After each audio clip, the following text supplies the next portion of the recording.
Welcome back to Starkiller Base. Today we have the round 5 feature match from our face-to-face game Store Championship.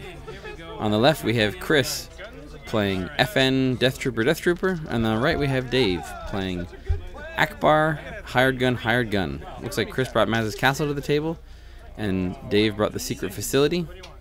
And it looks like Chris won the initiative roll, and he's taking Maz's Castle as the active battlefield. So Dave is gonna get some shields here. I haven't seen eAckbar Hired Gun in a little while. It's generally played as a vehicle deck, so it should be interesting to see how Dave's built this.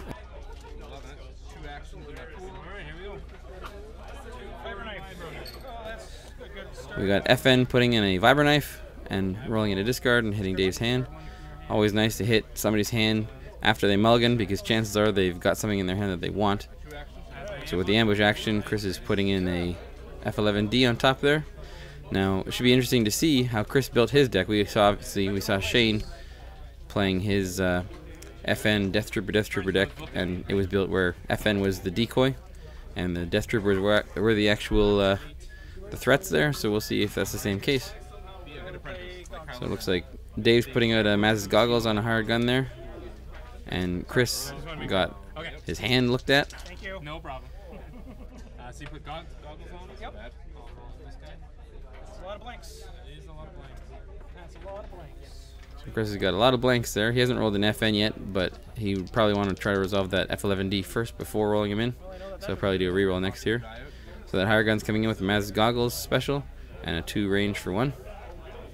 The thing about this eAckbar Hired Gun deck is it can make a lot of money because of eAckbar's dice. I mean, all 4 starting character dice have 2 1 resource sides, so it's pretty great. And actually the Maz's goggles has it too, so there's a lot of resources out there.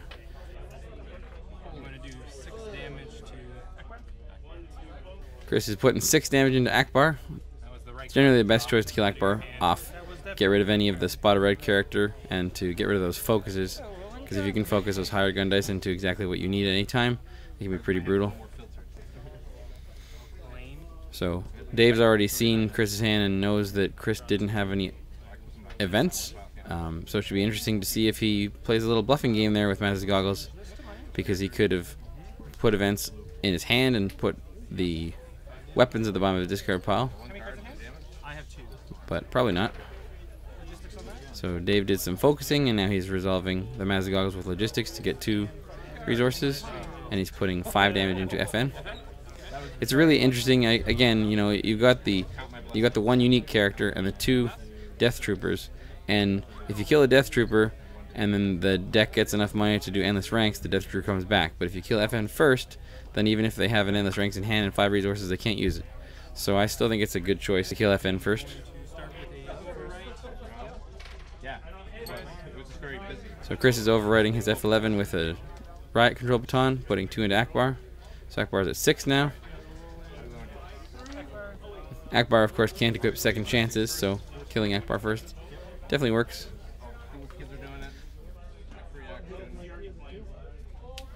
So Chris puts out an Aftermath here, which is definitely some interesting economy for a 3-character deck, especially one that expects to have characters die multiple times.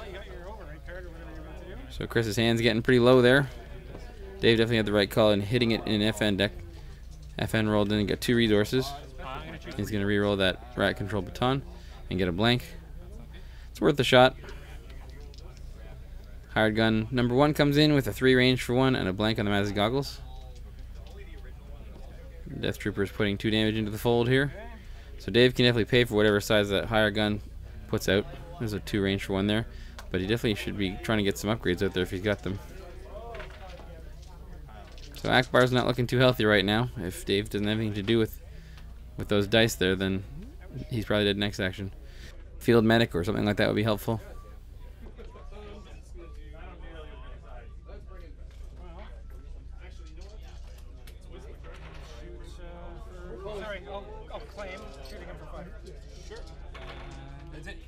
So Dave was a little confused there. I think he thought he had the secret facility still, and he was going to claim and use the 2 hired gun dice to hit FN for 5.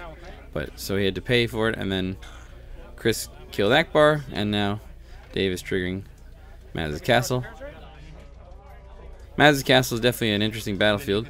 The issue with it, of course, is that any deck can use it as well as any other for the most part. So your enemy can use it just as well as you can.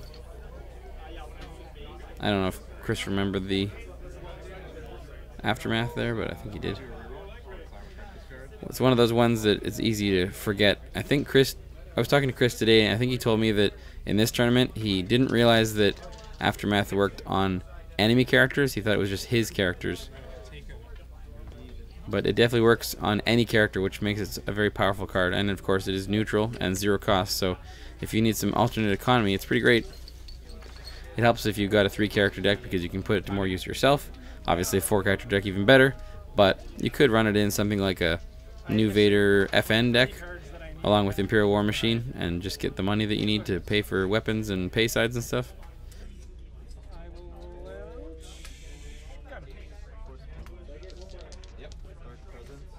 So hired gun number 1's coming in with a 3 range for 1, and it gets cannon foddered onto one of the Death Troopers. One of the great things about Death Troopers is that they have a lot of hit points for soaking up things with cannon fodder and the best defense and that sort of thing. If Dave doesn't get more upgrades out here soon, I think he's going to be in pretty serious trouble.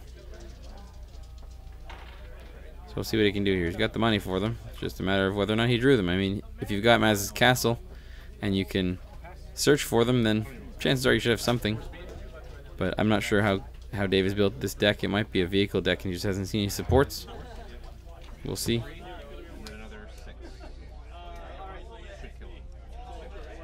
So FN's getting a holdout blaster. Gets the resource side. Resolves it. I do like FN's ability. It would be nice if it was limited to once per round so you don't see those ridiculous 5 ambush action chain things going. Had that happen to me today. I didn't lose a character off it, but you definitely can sometimes. And it's just really irritating when you get the holdout blaster into vibro knife, into vibro knucklers, into rocket launcher. FN rolls in, gets a resource, a 2 melee, and a 2 range for 1. So it's definitely doing some work. So if Dave had a way to take out FN here, that would have been pretty good. But with that mixed damage there, it's going to take 2 actions for Chris to resolve it. So the hired gun rolls in, gets a resource. Dave's going to do some re-rolling because he needs some damage. Maz's Goggles gets a 2 focus, and the other hired gun's die is a 3 range for 1. So bottom hired gun's taking 2 from FN. And of course now we see the weakness of the mixed damage is that the top hired gun can kill FN now and gets rid of the holdout blaster. However, they both of the upgrades have redeploy, so he'll be able to use it again, and he got that resource off of Aftermath. But you see here why it's good to kill FN first in this deck, because if Chris just lost a Death Trooper, he's got 5 resources there. Next action he could play out in Endless Ranks and get him back. Okay, I will put 3. Whew. Rocket launcher on the bottom Death Trooper.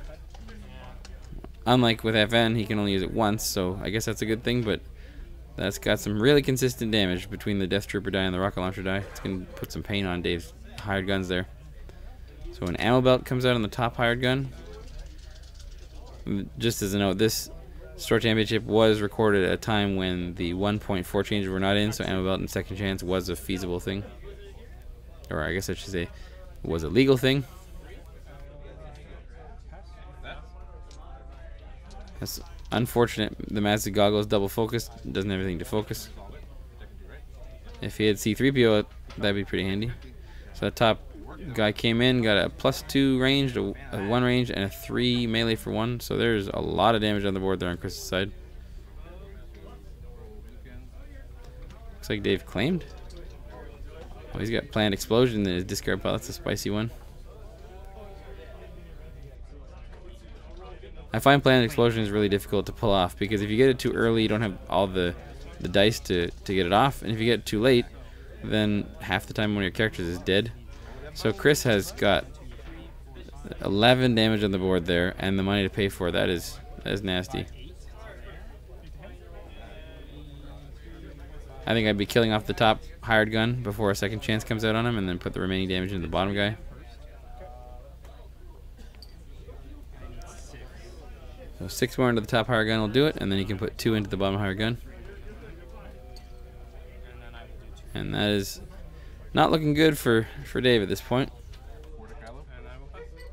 Unlike the red villains, the hired guns will not be coming back to life with endless ranks. I like the little painted miniatures that Dave has on his cards there. It's kind of funny. A couple of Rhodians, yes. Yeah, I know. That's what I'm saying. Like I was like, well, then you put That's one of the problems with the second chance and ammo belt deck is that if you pull ammo belt, no second chance, or second chance and no ammo belt, it's not nearly as powerful. So Dave was just complaining there that he hasn't seen a second chance yet, so unfortunately he doesn't have much choice. And there he goes. He plays Our Only Hope and hits a second chance, so that's kind of handy. I guess the gods, the dice gods, or the RNG gods just hurt him. Maybe too little too late here, though.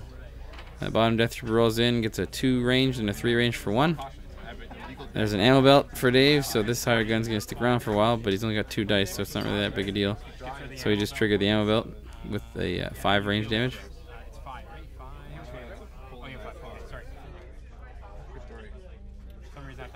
Let's see if Dave can get a gun out or a support or something. I mean, he's only got 1 resource right now, so chances are that's not happening this turn. Hired gun comes in, gets a 2 focus and a blank, so at least he can focus that to a 3, but he's a long way away from killing anybody else. That top Death Trooper is doing some work, man. 2 range, plus 2 range, and a resource. He could reroll that riot control baton, but I guess the resource isn't bad. He's got some pretty consistent damage coming out on the range side, so getting resources to pay for more upgrades or endless ranks or whatnot will definitely help out. And frankly, I don't think that Chris is in any threat of losing a character right now anyway. So that hired gun is now at 8 damage. He only has 1 hit point left once again. So, there comes another ammo belt. Woo-wee. It's interesting though. I mean, it is easily one of the most annoying combinations in the game, and yet you don't hear about ammo belt second chance decks winning tournaments. So I don't know how feasible it is. It definitely makes it so that the casual player that comes into Destiny will just say, "Okay, this is just silly. Can we stop playing now?" But I mean, in the competitive scene, there's enough counters to it, I guess, or whatnot, that you can take it out. So Chris puts out a second Aftermath, so he's all set for when one of his characters die.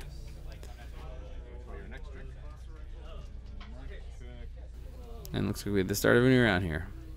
So those Death Troopers can put out some ridiculous damage. Like the top Death Trooper can put out 7 damage by himself, and the bottom Death Trooper can put out 6. So this hired gun is going to probably get these ammo belts and second chances chewed through pretty quickly. And of course, when you choose to resolve range damage, you can say, okay, I'm going to resolve this 1 range damage first, trigger your second chance, and then hit you for more to trigger it again or kill the person, depending on what they've got on the screen on their character there. The hired gun rolls in, hits a 2 range for 1 and the Mazgago special, and Chris plays the best defense, puts 3 damage on that bottom Death Trooper there, which is definitely not what Dave was looking for, I'm sure. Mazgago gets overwritten with a second chance, so he's got no damage output, but he can live forever apparently. It's too bad he's not playing a mill deck. So the bottom Death Trooper comes in, gets a 1 range and a blank on the rocket launcher. Definitely going to want to re-roll that with 3 resources out there.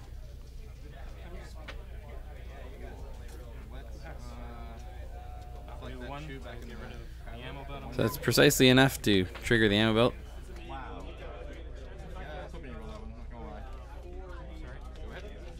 And I believe Dave claimed here. No, he's passing, never mind. Maybe he's got no money, so he probably isn't going to be doing any die controlling. So the top Death Trooper came in, a +2 ranged, a 2 melee, and a blank.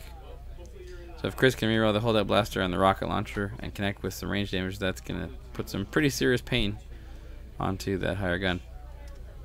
So it looks like Dave claimed here he's triggering Maz's Castle. There's some damage for you. Holy cow. So that is 8 damage showing there, which means that the 1 second chance will be gone and the other one will be half triggered.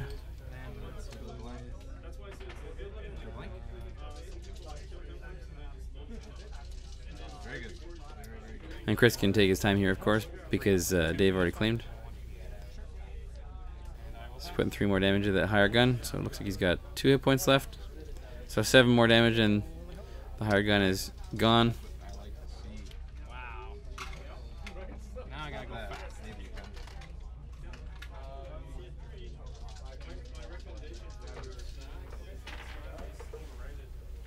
So now Dave finally got a nice hit with our only hope. He got a Millennium Falcon in play there, so it's probably a little too late, but I mean it's definitely something. Definitely do some lifting. And those Death Troopers only have 7 hit points left. If Dave can actually fire off a die, which he hasn't been able to do in a little while, then he can do some damage. So looks like Cannon Fodder got taken out there, which is pretty good. 3 damage going into the hired gun, triggering the second chance. So he only has 5 hit points left now. And Dave is definitely rolling a lot of focus, but he just hasn't had many dice all game to focus into. Obviously, he doesn't want to focus with the Falcon because that's the die that does the most damage. And this hired gun's not going to be doing any damage with no money. This Death Trooper at the top's got a training on him now, and he is a monster. He rolled in, and it looks like Dave's giving him the GG, so that'll be it. So Chris took this one. Thanks for watching, everybody. So we'll have a top 8 coming soon. We did a little special thing. They did 1 fewer rounds, but they did a top 8 cut instead. So we'll have the top 8 match coming soon. So keep an eye out for that, and we'll see you next time on Starkiller Base.